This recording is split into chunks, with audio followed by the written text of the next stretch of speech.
My name is Maxim. 5 years in Chechnya. Demobilized early. Not because I got tired of dodging spirits, but because an armored personnel carrier decided to introduce my spine to the nearest tree. The romance of war.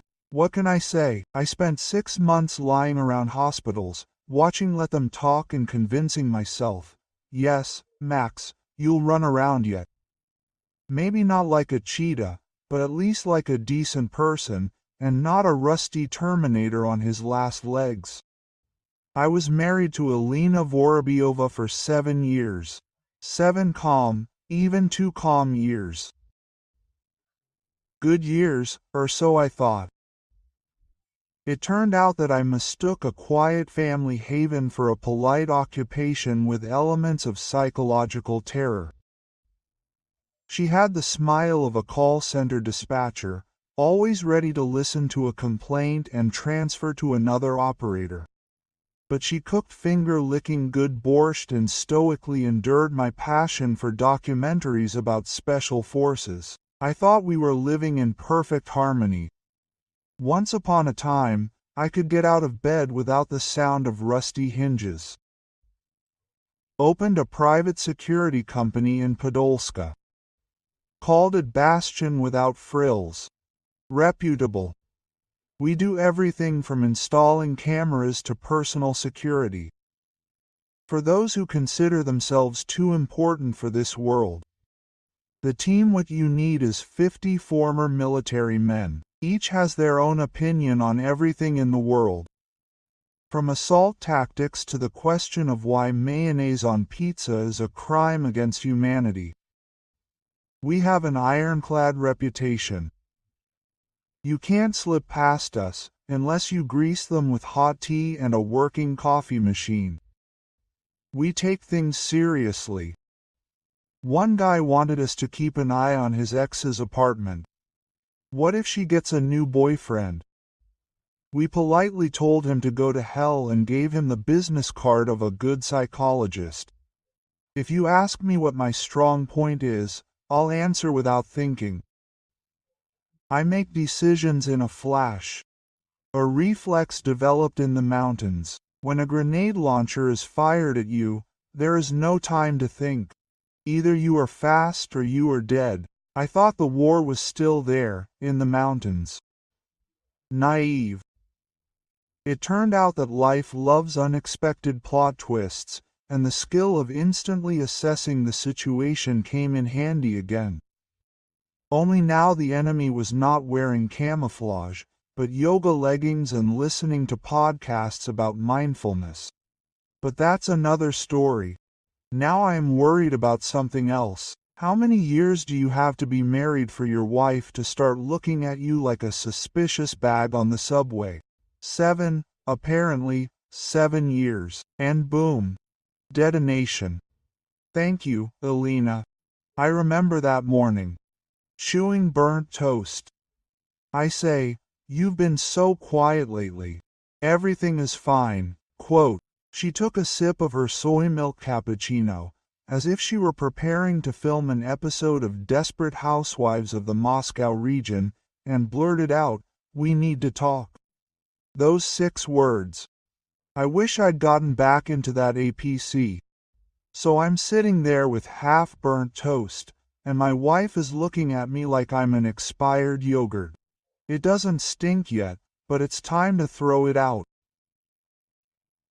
She put down her soy milk cappuccino, a regular one, of course, not advanced enough for her level of self-knowledge, and blurted out a phrase every man dreams of hearing at breakfast.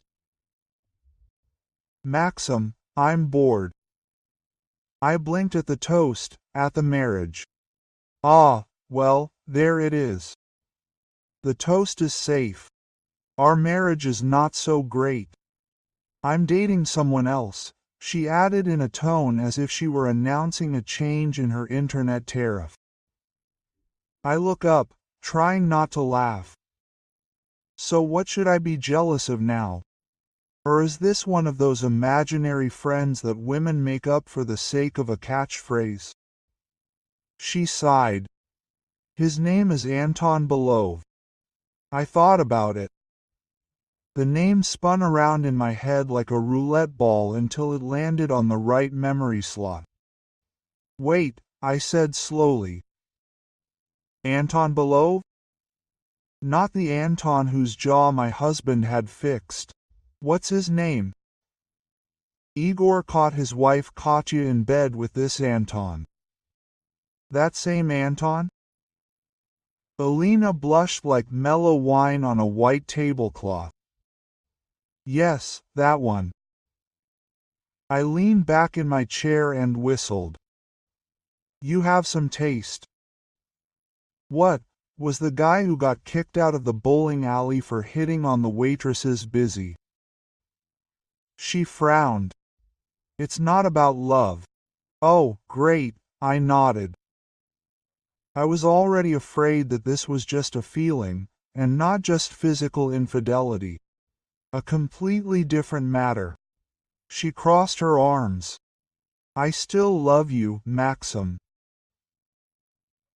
I just use Anton for certain needs. Certain needs, I repeated, pushing away the coffee. Are we talking about leather masks and safe words or about Anton allowing you to chat during the movie? I'm telling you now, she declared with the air of a person receiving a medal for honesty. Because I know you'll find out in a couple of days anyway. Yeah, I nodded, especially considering that Anton is famous for his ability to keep his mouth shut until another deceived husband comes to him with a baseball bat and a desire to have a heart-to-heart talk. I crossed my arms. How long ago, Alina? She hesitated. Well, I was with him while you were serving. On what mission? In Chechnya, that is, for 5 years, I clarified. She avoided eye contact like a minefield. Yes, I nodded slowly. So, while I was bleeding there, I was putting in stitches and trying not to dirty government property. And 3 weeks ago she started again.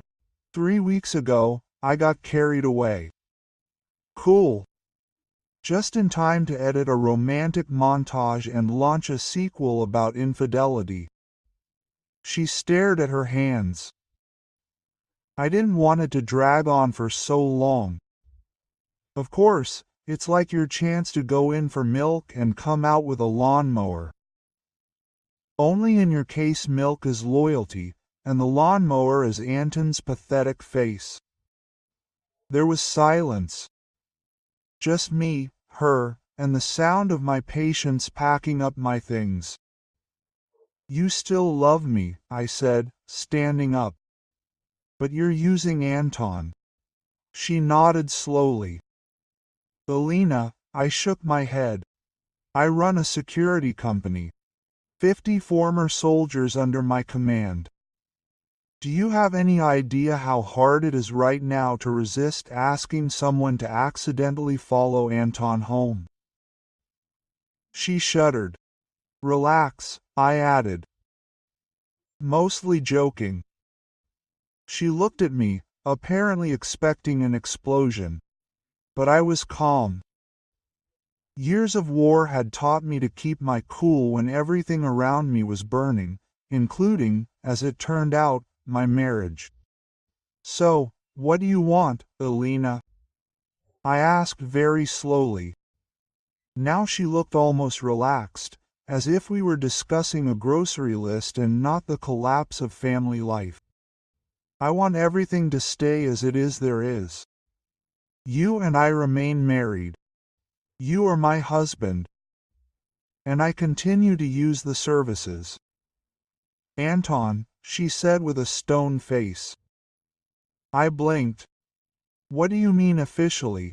Yes, she answered calmly. I feel stable, being married. I give you sex on schedule. Anton gives me what I want. Everyone is happy. I tilted my head, trying to figure out if she had an earphone in her ear. And this is a joke from the devil himself. Alina, I began. You want me to stay married, pay the rent, fix the faucet and pretend that you are not using the local Loveless as an intimate toy. In return, I will get sex on schedule and should be grateful. Yes, she answered in the tone of a dit-sad educator. This is adult. I could not resist. I burst out laughing like a man who stepped on a mine and decided, what, we'll fly today. And if I say no? I asked, crossing my arms. Her smile evaporated. Quote, Then, she said through gritted teeth, I'll file for divorce. I've already spoken to a lawyer. I'll sue you for moral damages, assault, harassment. I'll destroy you, Maxim. Your business, your reputation, everything will go to hell. She leaned toward me. Her voice became icy. Quote, So get in line. Be a good soldier. Follow orders. Be a good soldier. It hit the mark deeply. And then, like in a cheap TV series with too much drama, the doorbell rang. Alina rose from the guise of a woman confident in her rightness, although in fact she was doing complete madness. Anton entered. Yes, that same one. In jeans that were bursting at the seams and with such a smug face that I wanted to spit in his soul. He sprawled on the couch like the master of his life. The stench of perfume was overwhelming across the room. Sure, Axe, what else to expect? Hi, Max, he nodded, as if we were anchoring. No offense. Yeah, I kept quiet. Alina sat down next to him, took his hand. Oil painting. Love and betrayal in the Moscow region. Quote, We hope you'll do the right thing, she said. It's best for everyone. I smiled. Not because I agreed, but because I'd already started composing a symphony of their collapse. Quote, Just a minute, I said, taking out my phone. I need to call. I turned around, went into the bedroom and carefully closed the door. Calm, collected, focused. Made 3 calls. The first to my mother. If there's a woman in the world scarier than Alina with her threats, it is my mother with the lease agreement and 7-2 receipts, sorted into folders. Quote, Hello, Mom, I began calmly. Maxim, let's get married, I see, she answered, without wasting a second. Quickly, I'm divorcing Alina. Pause. Finally. Enough of this already. Are you demanding payment for the rent? You read my mind. The second call. Pasha, to my deputy. A former paratrooper the size of a solid closet. If only a closet could shoot an SVD and cook dumplings. Pasha, I said. Come to my house immediately. Take Kostyan and Zamaya. A pause on the other end. Everything is that bad. Yes. And bring something to eat. Bible conversation. And finally, Yegor Elvovich, not a porn actor, but our lawyer. On weekends he DJs in clubs, but in court he is scarier than any prosecutor. Half of the judges in the region reach for Valadol when he appears. Yegor, I began. You still specialize in divorces with elements of idiocy. I live for this, he replied. What do you have there? I am sending you the details. Take the documents and come. He returned to the living room with a laptop under his arm, like with Holy Scripture. He sat down opposite Alina and Anton. The couple had settled in too comfortably for people who are now facing emotional eviction. I called a lawyer, I said. We are filing for divorce. Alina blinked. Are you serious?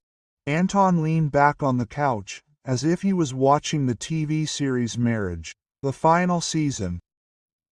You said you wanted to enjoy life, right? I replied, calmly typing, quote, well, enjoy it, like a free woman. What began was what I can only describe as a verbal exorcism. I'll take half of your company, half of your money.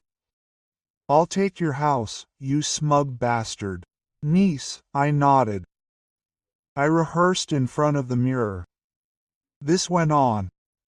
Another 20 minutes of threats, screams and gestures that violated all possible conventions. And then, as if on cue, the doorbell rang. I stood up and opened it.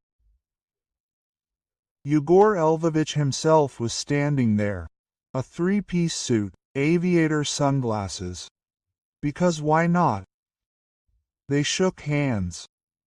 Yegor, Maxim. He noticed Anton on the couch. His smile widened, like a shark who saw a tourist on an inflatable mattress. Quote, oh, Yegor drawled. Anton, if I'm not mistaken, my client Igor sends his regards. Anton suddenly remembered where he had left his dignity. It was not there. I sat down again and opened the laptop. Alina, I began. Our joint account is now empty. Her face went out like the Wi-Fi in the subway. How is it empty? Well, I scrolled down the page. It turns out that the apartment we've been living in for 7 years has been registered in my mother's name. And now she's demanding retroactive rent. For 7 years. Igor grinned. And guess where this rent came from? I poked the screen with my account. Cleared out a few. Every penny went to my dear landlady, who, by the way, bakes excellent cabbage pies. She exploded. Damn it, threats. It seemed she even made up new words on the fly. Anton sat glued to the spot, as if he'd accidentally stumbled upon a crime scene. Igor, I asked. Documents? He handed me a thick folder with a magician's gesture. I started signing. Alina watched the process with a mixture of rage and confusion. Then I looked up and smiled. Oh, by the way, I just re-registered my business. Her eyes lit up. Her jaw dropped. I never thought you were that generous. I looked her straight in the eye. You can have it all. After you agreed to the divorce and signed the papers, her smile froze like a bad Botox. No divorce, no business, I added cheerfully, like I was hosting a perverted TV show. You want control? Here you go. Option A, freedom. Endless gymnastics with Anton Jagala and a fully functioning security company. Option B, no company, no money. An a vengeful ex-husband who will drag out the divorce until your pension. Oh yeah, and my mom. She'll sue you for debt so harshly that the judge will ask, do you even know how to work? Igor leaned toward her. Choose wisely. I charge by the hour. With these words, I leaned back, sipping coffee and watching the Haas gears turning in Alina's head. Anton looked like he wanted to fall through the sofa. And I finally finished my toast. Alina looked at Anton, expecting the support of wise advice. He scratched the back of his head, the gesture of a man for whom other people's problems are like another Tuesday. Quote, "Divorce this sucker," Anton said. "Take his business. They say things are going well. We'll make money like this." In 10 seconds, Anton turned from a lover into a financial consultant. Quote, "Alina, God bless her flexible morals," she nodded as if she had been offered the lead role in Dom 2. "Parasites. I'll take the company," she declared. Igor didn't even bat an eyelid, he simply handed her the divorce papers like a fine receipt. Quote, "Initials here, signature there," he said, without looking up from his phone. "And please, with a pen, not lipstick." I handed her the company documents with the same enthusiasm with which you hand over expired coupons. "Enjoy. Especially the payroll." Zora from logistics yells when he's nervous and chews paper clips. It was all over in less than an hour. Clean, efficient, and a little more hostile than the G8 summit. Anton, suddenly inspired by a useful task, stood up to help Alina pack. Honestly, it was the first productive thing he'd done since he'd arrived at my house. Watching him struggle with the zipper on her suitcase was almost as enjoyable as deleting our family account on Kinopisk before she remembered to change the password. A few minutes later, Alina returned to the living room, where Igor and I were sipping the last of our cognac in dignity. Quote, "I'm leaving," she announced with the drama of someone expecting a tearful farewell. "Bye, Alina," I replied, not taking my eyes off my glass. Anton followed her. Quote, "I'm up." "Wait, Anton," I called out calmly. "We're not done yet." He froze. He turned around. Quote, "Me?" he asked, as if there was a second Anton hiding behind a flower pot. Before I could answer, the doorbell rang. The timing was almost poetic. I went up to it and opened it. There were two people on the threshold, a man the size of an armored personnel carrier and a woman in a formal suit, capable of both filing a lawsuit and cooking borscht. Quote, "Ah," I smiled, just in time. Igor stood up and straightened his tie. Quote, "Well then," he said, grabbing his briefcase. "I have to go before this turns into a criminal Russia." He turned to me, raising an eyebrow. "Be polite." I gave him a smile as warm as a Siberian winter. "Bye, Igor." And so my lawyer left. My ex packed up her illusions. And Anton? Anton was about to find out what happens when you treat someone like a fool, forgetting that said fool had security clearance. And knows how to kill. I looked at Anton. He already had one foot out the door, radiating the nervousness of a man who had overestimated both his intelligence and his chances of survival. Quote, "Sit down, Anton," I said. He puffed out his chest like a rooster at the market. Quote, "I'm not afraid of you." Classic. Before I could answer, Kostya.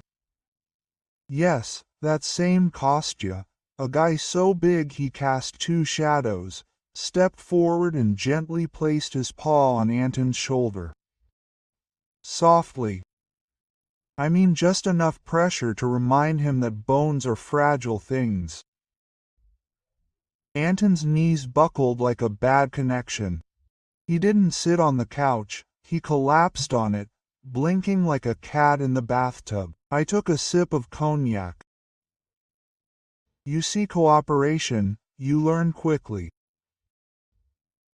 Then the snake, graceful, deadly, with a look that turned carbon into diamonds, approached Alina.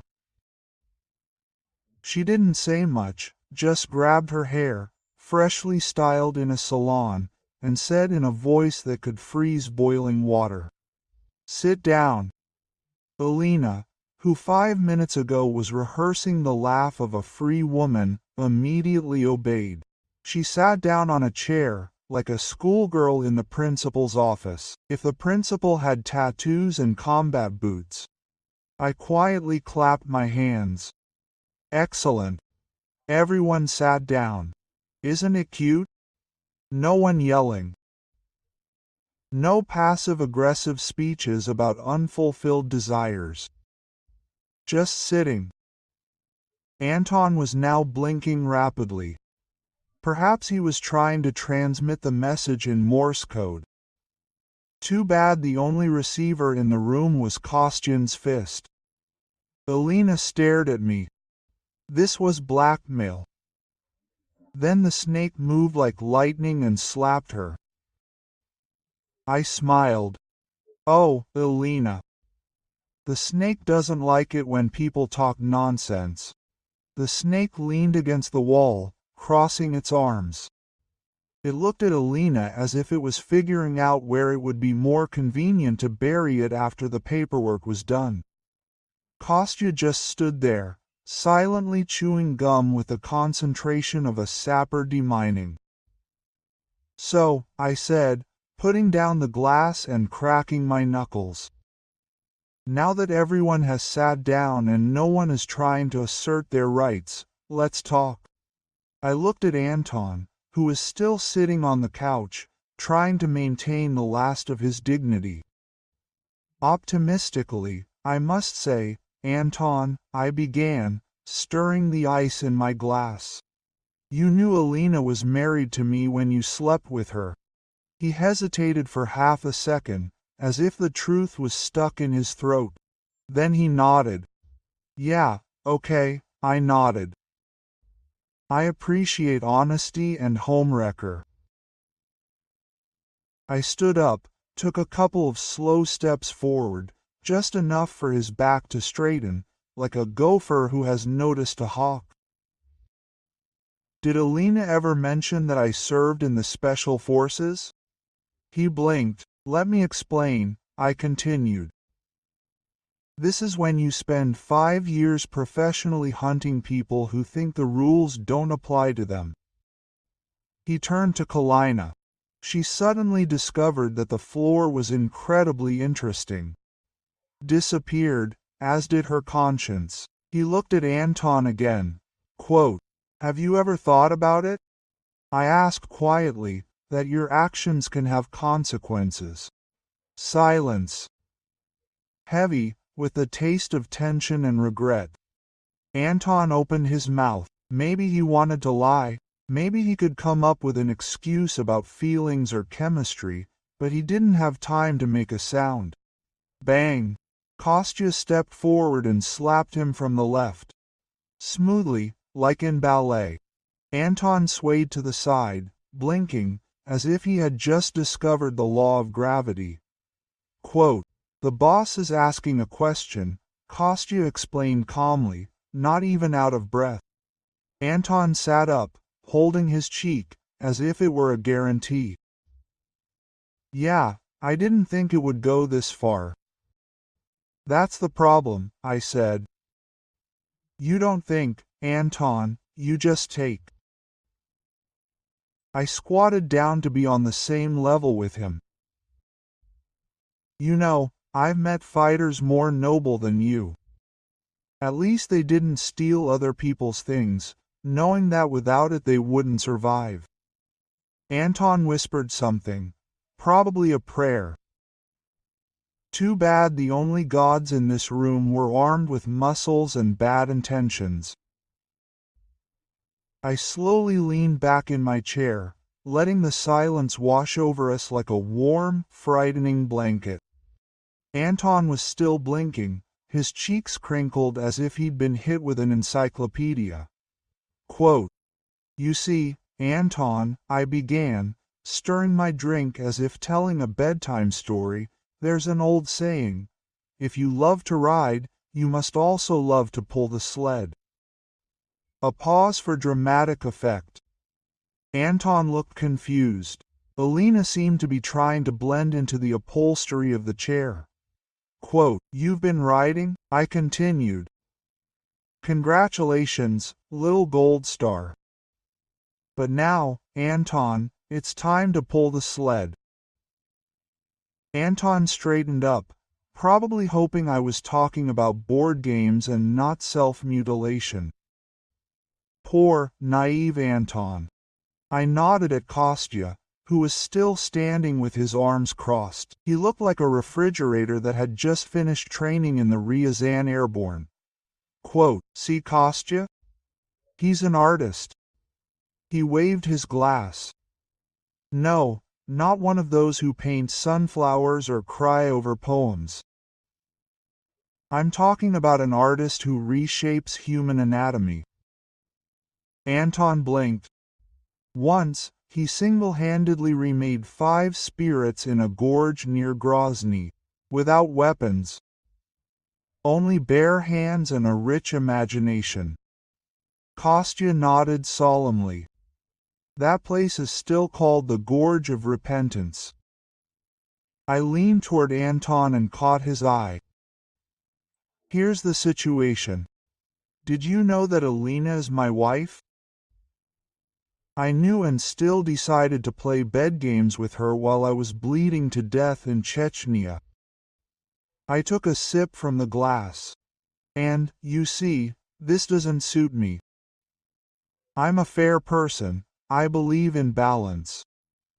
So now we need to restore the equilibrium." Anton began to sweat, but not from the heat, but from the realization that his kidneys didn't have long to live. "Please, that's what's interesting," I said, bowing my head. "Are you not married?" "Not engaged. I don't even have a steady girlfriend, as far as I know." He smiled. "And I wanted to stay that way." Anton swallowed hard, so I nodded at Kostyan. "He'll make sure you don't get married." "Never." Anton's eyes widened. "What does that mean?" Kostyan cracked his knuckles. The snake grinned and took out her phone. "Turn on your breakup playlist." "Only if he screams," I replied. Alina jumped up in a panic. "Maxim, this is madness." "Madness." Quote. I looked at her calmly.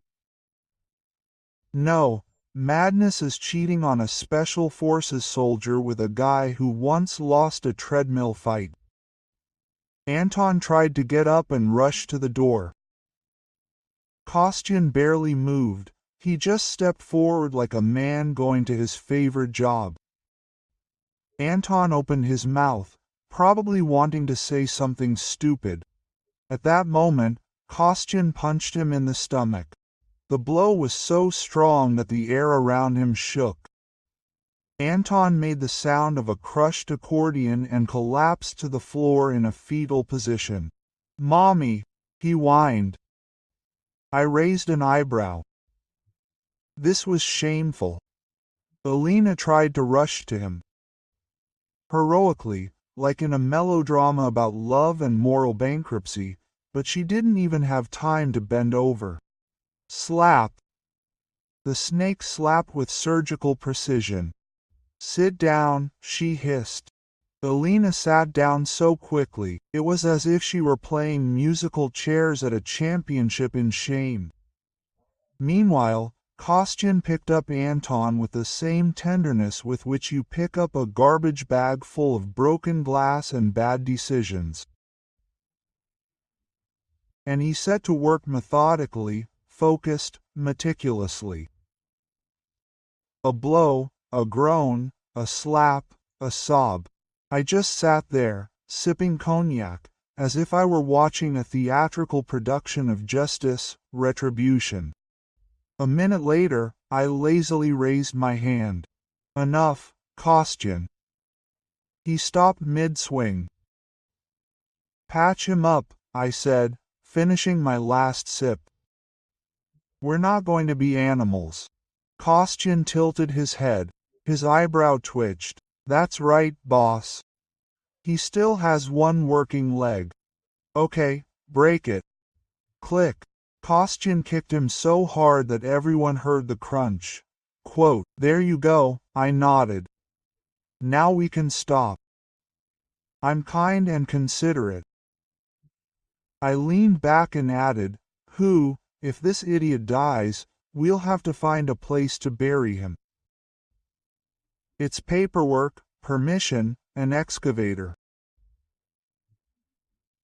It's been a long day." Quote.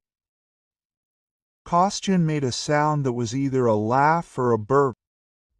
Honestly, they sound the same to him.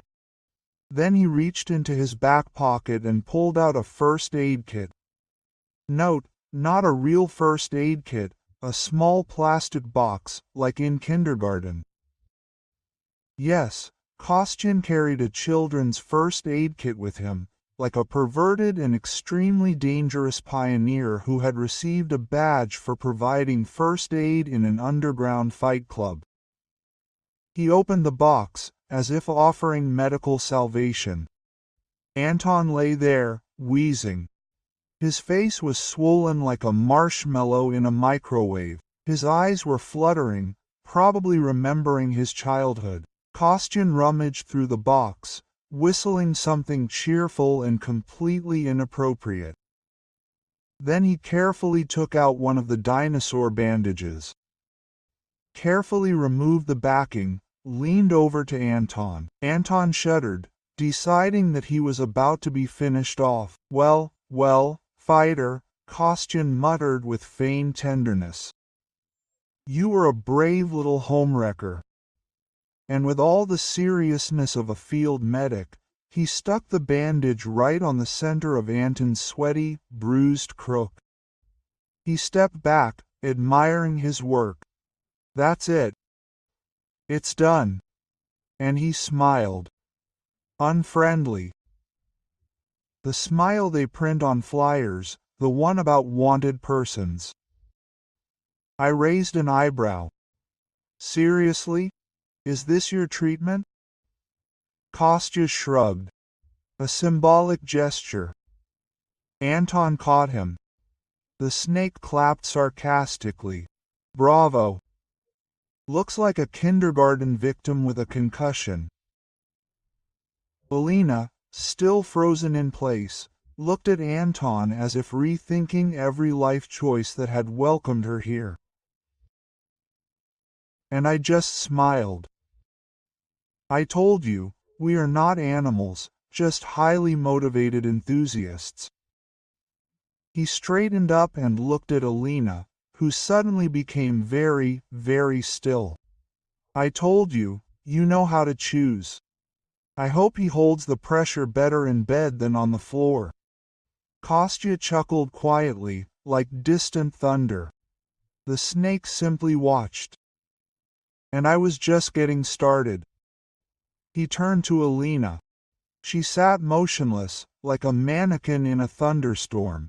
Her lipstick was smudged, but her hair was still in place. What a shame. She looked at me with that mixture of confusion and regret that only comes when consequences become apparent. "Alina," I said, setting down the empty glass. "Tell me something." She blinked.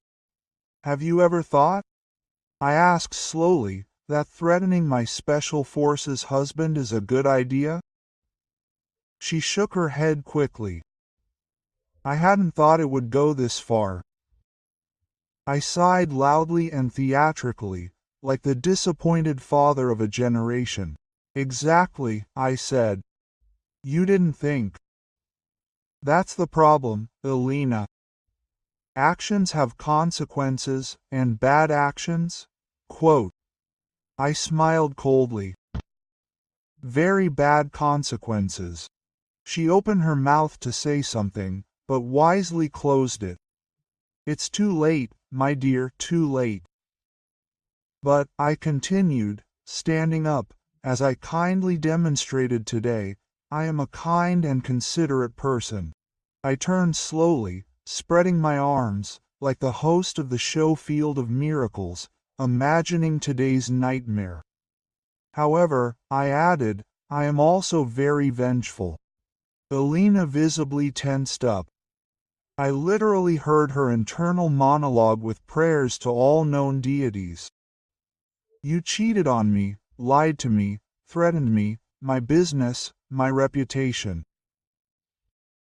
And all this while standing in my mother's apartment in the earrings I gave her, planning an intimate life with Anton, a walking punching bag. Anton caught me from the floor in agreement. I nodded at the snake, which leaned against the wall and twirled something shiny in its fingers, like a magician at a funeral. You see, I said, the snake has a dream. Alina's gaze darted to her.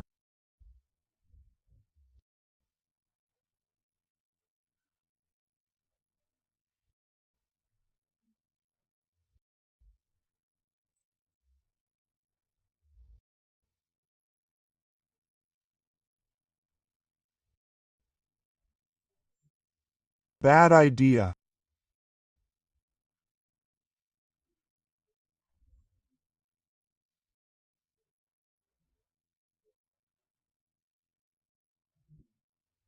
She's always wanted to open a beauty salon, I explained, but she never studied. No courses, no degrees, just pure passion and a very steady hand. The snake grinned, took out a straight razor. The blade flashed as she easily turned it between her fingers. And lucky for her, I added cheerfully, you're going to be a top model. Alina's jaw dropped. Quote, you wouldn't dare, my dear, I said. We passed by daring 20 minutes ago. The snake stepped forward in one smooth motion. Sit still, she cooed affectionately. It will be easier if you don't twitch. The razor flashed.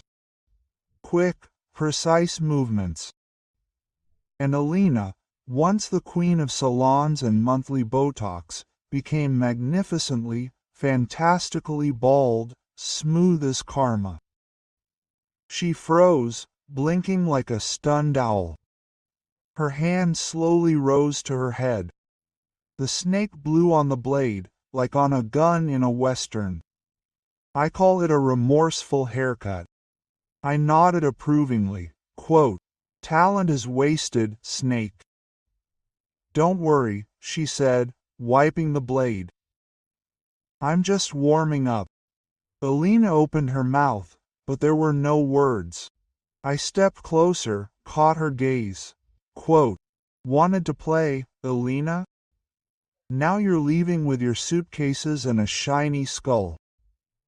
Enjoy your new life. Lonely, ruined, you look like a runaway Buddhist. Congratulations. I clapped my hands. Now get out. He sat back down, crossed his legs, poured himself another cognac. Because justice must be savored. Take them out, he waved his hand, as if they were two childless interns. Kostyan did not hesitate, picked up Anton, by that time just a walking bruise, and dragged him to the door, like defective goods, for return. The snake took Alina by the elbow with the enthusiasm of a tax inspector. Quote, let's go, Rapunzel, she muttered. Or what is left of you. Don't touch me, Alina hissed. The snake only grinned. Please, you are not worth the gloves. They left. Alina screamed, Anton groaned. The snake whistled a melody from the brigade. On the way out, Kostyan saluted me. A wonderful ending. Or so they thought. 3 weeks later. Time to sum up the results in court. Put on his best suit, black, strict, with a barely noticeable pattern on the tie. The look said, I may be divorced, but I'm still the master of the situation. Alina walked in as if to her own funeral. Her head was tightly wrapped in a silk scarf, dark glasses. A mysterious woman with an aura of urgent psychological help. Anton was brought in. He looked like a man who had been overtaken by karma, gravity, and Kostyan. Still in a wheelchair, still wincing when someone coughed loudly. They sat opposite at a long table with their lawyer, a guy who charged $30,000 an hour for a sure loss of cases. The judge barely tore himself away from the papers. Quote, "It looks clean," he muttered. "No disputes about property." Alina's lawyer cleared his throat. "No, Your Honor, my client gets full ownership of the business." The judge blinked his whole face. I nodded with a fresh smile. "Every square inch, Your Honor." Anton let out a weak wheeze. I think it was a laugh or a scream.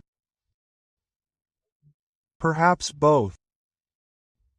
The judge looked at Alina. "Citizen Vorobyova, you understand the terms of the agreement." She nodded, gritting her teeth. "Yes, Your Honor." "Excellent," he said, putting a seal, as if sealing a tomb. "The marriage is dissolved. The hearing is over. The hammer bangs. The marriage is over. The headache is transferred." I stood up, buttoned my jacket. It was a pleasure to work. Alina said nothing. Anton muttered something. Either a threat or an apology. Unintelligible, because of his swollen cheek. And everything is clean, efficient, legally binding. I walked out of court a free man. She walked out with a handkerchief, burdened with responsibility company and a guy who now needs a seatbelt to sneeze. All in all, one of my best Tuesdays ever. 60 days later. Standing outside the empty office of what used to be my company. Scrubbed floors, locked doors, and the most satisfied smile I've had since I dropped Raccoon off at Kalina's yoga class. Long story. Alina was the first to arrive, her head wrapped tightly in a scarf and her sunglasses posing as an enigmatic businesswoman. Anton hobbled behind, still looking like he'd lost a fight with gravity. "I've come to collect," she announced, holding out her hand so proudly, like she expected me to kiss it. Instead, I handed her a single key. "Congratulations, CEO, come on in," quote. She sauntered to the door, swinging it open like a peacock in heels. And silence. Beautiful, empty silence. She turned around, confused. "Where is everyone?" I followed her in. "You mean the staff?" "Yes, Maxim. The staff. The ones who run the business." "And they quit." She blinked. "What?" "On Tuesday," I nodded, stretching like a man who had a wonderful night's sleep while his ex was on the brink of financial ruin. "Yeah. All 50, last Friday." "Where did they go?" I pointed out the window. Across the street, a brand new office. Bright sign, red letters, security, Mom the Commander. Above the door, a cartoon logo of my mother with a baton in one hand and a rolling pin in the other. Mom the Commander, she squinted, not believing what life had turned into. "Belongs to my mother," I explained cheerfully. "She has natural leadership qualities and a talent for baking, but more for leadership." Her voice soared half an act. "You lied to me." He raised an eyebrow. "Alina, I gave you what you asked for. You wanted company, get the keys." "It's empty." "Not exactly," I said. "There are people inside." She tilted her head. "Who?" I pointed to the glass conference room. "Bank employees, 3 of them, waiting to meet the new owner." Her face fell. "Why?" she asked slowly. "Oh, Just a couple of small debts, I said, taking a folded sheet of paper out of my pocket.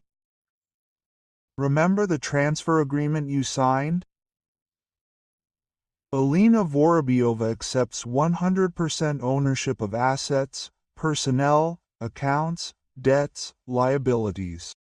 The bell was ringing. There was even a smiley face on it. She snatched the paper with trembling hands. I leaned over, lowered my voice to a whisper. You see, Alina, you didn't just inherit a company, you inherited a few small financial liabilities. She stared at me as if I'd set her yoga mat on fire. Did you set me up? No, I said, backing toward the door. You set yourself up. I was just making sure the paperwork was in order. As she staggered toward the conference room, Anton caught her at the door. I'm going to get paid. He looked at him and grinned. Sure, ask our. He got into his SUV, saluted the bankers, and drove to his mom's for some pies, because some victories are sweet and some taste like justice.